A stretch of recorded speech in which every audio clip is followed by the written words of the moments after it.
What's up, everybody? Welcome to another episode of EDH Workshop. Today I'll be talking about my Vazi Keen Negotiator deck. How's everybody doing? The deck today we're looking at, Vazi. She's a 3/3 with haste, and she can tap to give an opponent X treasure tokens, where X is the total number of treasure tokens I've created on that turn. So basically, whatever treasure I make, I pass on to people, and then when an opponent uses a treasure to cast a spell or activate an ability, I'll actually get a +1 counter on a creature and I'll draw a card. So looking to benefit from that. Unfortunately, that doesn't benefit me per treasure token. It's when they cast a spell if they use mana from a treasure. So it really is only netting me a card or a +1 counter depending how much things they do on their turn. But even if it nets me 2, pretty happy with that. But yeah, this is Vazi. And then we're in Jund, so really the whole deck is concentrated around collecting or making treasure tokens and then just passing them off, kind of group huggy, and allowing my opponent to benefit from treasures as well. Meanwhile, I, benefit in response. So let's just start off with the creatures. We got Captain Lannery Storm, and makes a treasure when it enters, and I can sack treasures to give her +1/+0 until end of turn. So once I'm making a lot of treasures, which I will be, or at least which the deck tends to do, she'll actually get really big. So I got a large haste creature. I got Disciple of the Vault, which will actually ping my opponents whenever they sacrifice a treasure, or treasures put into a graveyard. Artifact, I guess, but all the treasures will count towards this. I got Flailing Soldier in here, kind of as like, a bit of jank, a little bit of a pet card, actually a really cool card. So basically I can pay 1 generic mana to give it +1/+1. And any player may play that ability, and then you can pay 1 generic mana to give it -1/-1, and any player may play this ability. So kind of pump it really big to just be this huge body, but at the same time my opponents can take it down by wasting their treasures. So either, they wait to get hit by it, or in response they reduce it. Either way, they're kind of wasting treasure tokens and allowing things like Disciple of the Vault and other cards to trigger. Basically, perpetuating people to do it. And then I have Gallagreeters. When another creature enters the battlefield, I can put a +1 counter on it, create a tap treasure, or gain 2 life. It only triggers once per item, but still makes me a treasure every time I play a creature. Genesis Hydra is a good mana sink for once I do make a large amount of treasures. It'll let me basically cast something with X or less and put it on the battlefield, and it also enters with a bunch of counters on it. So big body and gets me a second spell. Glittermonger just taps for a treasure token. Ich Tekik, he sees all the all the artifacts that are put into graveyards, and gives a +1 counter to him and the 3/3 golem he makes when he enters. So really good for this type of deck. Everyone's going to be sacking treasures, so they'll just get huge. Humble Defector, kind of here to keep that group hug strat. Also good card draw in red. Solid all around card. Hoarding Ogre attacks and creates a bunch of treasures for me. Hellkite Tyrant, when it deals combat damage, I gain control of all artifacts that player controls. So now that I've given away all the treasures, I'm able to take back all the treasures. And in the beginning of my upkeep, if I control 20 or more artifacts, I win. So that's just a bonus if I got a lot of treasures. Grim Hireling, whenever 1 or more creatures I control deal combat damage, it creates me 2 treasures, and then allows me to sacrifice treasures to give a creature -X/-X until end of turn. Just another use for treasures, because mana will be nice, but once I just have this overwhelming amount of mana, I'll need to use the treasures for something else, and this is great. It's removal. Things like Flailing Soldier and Captain Lannery Storm are also great because they just allow me to just put all my treasures into just buffing a creature rather than mana. I got Goldspent Dragon, doubles all my treasures, allowing them to add 2 mana, and then also makes me treasures when he attacks or becomes a target of a spell. Jolene's in here. When when I attack a player, then I create treasure tokens. And this also benefits my opponents. Again, I want my opponents to have a lot of treasures, so this is great. If 1 or more treasures would be created, I create an extra one, and I could sack 5 treasures to put counters on her. I got Kalain in here. She enters with a treasure, and anytime I cast another creature with treasures, which I will, they'll enter with an additional +1 counter, so that's also good. Kotho Fed Soul Hoarder is one of the newer additions. Whenever a permanent owned by another player is put into a graveyard from the battlefield, I draw a card and lose a life. So every time they sack a treasure, I draw a card and lose a life. Perfect synergy with that. It's a bit expensive, but it's also a 6/6 flyer, so not bad. Magda lets me use all the treasures I've made to just tutor for artifacts or dragons. Hellkite Tyrant, Goldspan Dragon. There's a bunch of artifacts too that are great in the deck, so this is just all around good. Mahadi Emporium Master basically creates me treasure tokens for each creature that died that turn. So if something dies, I can swing it in, I can kill it. This will net me a treasure off it. Marching Duodrone attacks and creates a treasure token for everyone. Again, giving my opponents treasures, giving more artifacts to be sacrificed and enter the battlefield, whatnots. So this is just a solid include. Reckless Fireweaver, when an artifact enters the battlefield, it deals 1 damage to each opponent. So now that I'm making treasures on my side, now that I'm doubling and making treasures on the opponent's side, this is just dealing a bunch of damage. Similar with Pyre Sledge Arsonist, I can tap 1 and tap it to deal X damage, where X is the number of permanents I sacrifice this turn, so I can use up all my treasures on the turn and then hit somebody for a big damage. Prosper Tomebound lets me exile the top card at the beginning of the end step, and then I can play it until the next turn, and whenever I play a card from exile, create a treasure, so synergizes nicely with that. Gives me an extra card draw, basically. Professional Facebreaker is also great, turns all my treasures into impulsive draw, and whenever I deal combat damage, I create treasures. Pia Nalar enters and gates a Thopter, but the main reason she's here is her last ability. I can pay a generic and sacrifice an artifact, a treasure, to give target creature can't block this turn. And that basically allows all my threats to get through, things like Professional Facebreaker or Jolene to hit my opponents for that combat damage, or Goldspan as well. Just kind of put safety on everyone, allowing me to just sack 2 treasures and make something unable to block. Just really clears up, especially when I'm swinging in with my big threats as well. Marionette Master's here, Fabricate 3 so she can enter with +1 counters or make 1/1 servos. We're just going to put the counters on her, because then whenever an artifact is put into a graveyard, target opponent loses life equal to her power. So again, each treasure I sacrifice, each treasure my opponent sacrifice, not only is it netting me cards with some cards, but now it's also dealing big damage. Ruthless Knave is in here. I can sack a creature to make 2 treasure tokens, or I can sack 3 treasure tokens to draw a card. So similar to Professional Facebreaker, turns my treasures into card draw. I got Sarulf Realm Eater in here. This is a great addition. When I found this card, it just fits so perfectly. So whenever a permanent an opponent controls is put into a graveyard from the battlefield, I'll put a +1 counter on it. So all of the treasure tokens I give them, whenever they sacrifice them, he gets +1 for each treasure token they sacrifice. On top of that, on my upkeep, I have an essential board wipe of things equal to the number of counters or less, CMC wise. So it exiles them, so at any point in time I can just remove all the counters, exile everything, and yeah, other than that, it's another big beater. We got Skullport Merchant, who enters and gives me a treasure, and then I could tap 2 and sack another creature or a treasure to draw a card. Again, just some more use for my treasures. Similar to Ruthless Knave, it's a 3 treasures to draw a card.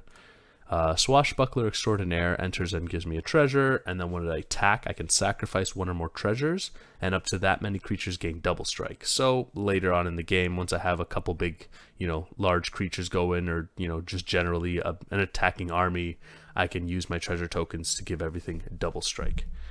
Then we got Vermiculus, who is whenever an artifact comes into play, it gets +4/+4 until end of turn. It's a 1/1 for 5 mana, so nothing that beneficial, but it essentially gets bigger and bigger every time someone sacks a treasure.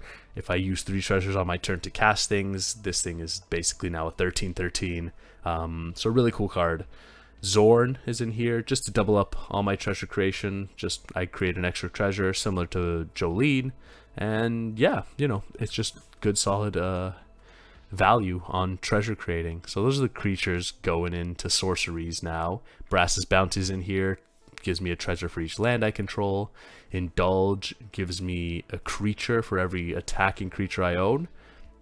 And then I can cast Access the second half to create a treasure token for each creature that dealt combat damage to a player that turn. So again, just nets me a bunch of treasures. It also nets me a bit of a board when I'm attacking. Inspiring Tinkering, it exiles the top 3 cards, and I can play until my next turn, and I create 3 treasure tokens.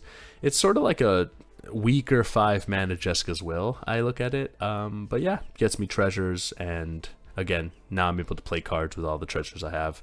Pulverize is in here. It's a 6 mana destroy all artifacts, but I can sacrifice 2 mountains instead of paying its mana cost. Beneficial when I am using a lot of my mana from treasures, don't really need the lands all that much. And yeah, kind of just rewipes the board once my opponents get too out of control with all the treasures I'm giving them. I got Riveteer's Confluence. I can choose 3 modes, and I can choose the same one more than once. This is just generally a useful card in Jund. I can draw cards and lose life. I can deal damage to all the creatures, or I can put lands from my hand on the battlefield, or the graveyard. So pretty useful in those senses. I got Seize the Spoils in here. Just discard a card, draw 2, create 2 treasures, or create a treasure, sorry. Same thing with Big Score and Unexpected Windfall. They kind of do the same things, but we'll get to those later. I got Seize the Spotlight. So this allows every opponent to choose Fame or Fortune, and then I get a treasure for each Fortune pick, and I draw a card. Or if they choose Fame, I take control of a creature they control. So it's kind of, if they give me all their creatures, then at least I could swing out comfortably. And if they give me some treasures and card draw, I'm not upset either. Smoke Spirit's Aid creates X red aura enchantments named Smoke's Blessing and attaches them to creatures, so I pay X however much. Again, another treasure sink. And it basically says when the enchanted creature dies, it deals 1 damage to its controller, and I create a treasure token. So now if a board wipe's coming or something, or I can tell a board wipe's coming, I can cast this ahead of time, or just when I have a good board, and basically allow all my creatures to kind of like, if they die, they net me treasures. So in the long run, I'll kind of come up on top. Structural Assault's in here. This is an excellent card, definitely an all-star. Destroys all artifacts, and then it deals damage to each creature equal to the number of artifacts that were put into graveyards from the battlefield this turn. If you go to sack all their treasures in response, it still deals the damage equal to the artifacts in the graveyard, so it doesn't matter if they do it prior or they've done it that turn. So this is just a good board wipe, and also gets rid of all the artifacts. For these kinds of effects, even Vandal Blast I got in here, I'm looking to really just like go all out on my turn, use up all my treasure, and then play one of these, like Pulverize by just sacrificing 2 mountains, no biggie. So yeah, just really resets the board nicely. Visions of Ruin, each opponent sacrifices an artifact, and I create a treasure for each one sacrificed this way. And then it's got the flashback cost, which is reduced a bit by Vazi, but also with a bunch of treasures, I'm not too worried about a lot of the mana costs in these cards. Like this deck really goes off when it comes to making treasures, which I guess is, the strategy of it. But yeah, then we got Beast Within for some removal, Tameo Safekeeping for some protection, again, Unexpected Windfall and Big Score to just draw 2 and create 2 treasures. Deadly Dispute does the same, draws 2 and creates a treasure, and I can just sacrifice a treasure in response, to the additional cast. Howl from Beyond is another mana sink. I can just give one of my creatures +X+0 at instant speed. Prize Fight is good, it just fights a creature, so it's a bit of creature removal, and then it creates me a treasure token. Again, I'll have big, large creatures like a Genesis Hydra out there, so I'll usually have a target for that. And then Riveteer's Charm, again, is just another beneficial card. Lets me exile graveyards, impulse draw, or make players sacrifice things, so just all around quality card for 3 mana. Tempting Contract onto the artifacts. Basically, at the beginning of each upkeep, each opponent may create a treasure token, and I create one for each opponent who does. So again, giving my opponents treasure tokens and then valuing me in the end of it. I have Idol of Oblivion here, who is just a 2 mana artifact that taps to draw me a card when I make a treasure token. Horde Hauler is great when it deals combat damage to a player. I create a treasure for each artifact they control, so once I give them a bunch, then I can take a whole bunch back too, or at least get my own. Glittering Stockpile is just a nice mana rock that over time I can sacrifice it and add a whole bunch of mana, so it's kind of a treasure in itself. Also, the fact that it has a treasure subtype allows me to sacrifice it to things like Ruthless Knave, like Professional Facebreaker, right? Because it's still a treasure no matter what. It doesn't have to be a treasure token. Bootlegger Stash turns all my mana into treasure generating tokens, all my land base, sorry, which is great again because I'm trying to give people treasures with Vazi, so I can tap out and immediately it'll be like 6 treasures that I can give to someone already. Ancient Ruins onto the enchantments. During each player's upkeep, it deals 1 damage to that player for each artifact he or she controls. Again, giving them a whole bunch of treasures, they're going to be taking a whole lot of damage. It hits me as well, but like, you know, I won't be too afraid of sacrificing a bunch of treasures before it hits my upkeep, because I'll be able to actually, you know, just create more on the next turn. Descent to Avernus does a similar thing. I put 2 descent counters on it on my upkeep, and then everybody creates X treasure tokens and takes X damage, where X is the number of counters on it, so just over time gets bigger and bigger, dealing everybody damage, giving everybody treasures. Pairs really well with the rest of the deck.